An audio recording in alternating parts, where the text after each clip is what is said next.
Уважаемый Салават Талгатович, уважаемые коллеги, студенты, магистранты и аспиранты Башкирского государственного педагогического университета имени Мифтахдина Акмуллы, мне доставляет огромное удовольствие в этот прекрасный день от имени всего коллектива Набережно-Челнинского государственного педагогического университета поздравить вас со славным юбилеем.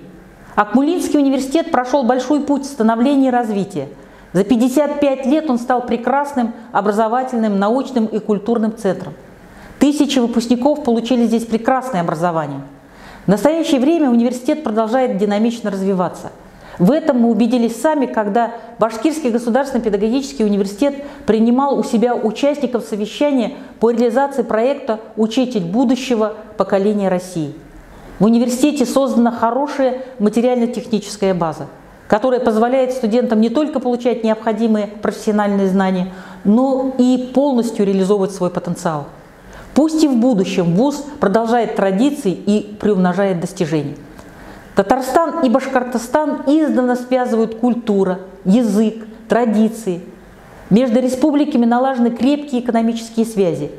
Акмуллинский университет – наш добрый сосед. Уверена, что сотрудничество между нашими вузами будет способствовать дальнейшему развитию наших университетов, укреплению дружбы и взаимообогащению. В этот торжественный день хочу пожелать вашей альма-матер процветания, профессорско-преподавательскому составу, сотрудникам, студентам крепкого здоровья, новых достижений во имя науки и образования. Мы очень рады, что Набережно-Челнинский государственный педагогический университет имеет такого друга, надежного партнера, как Акмуллинский университет.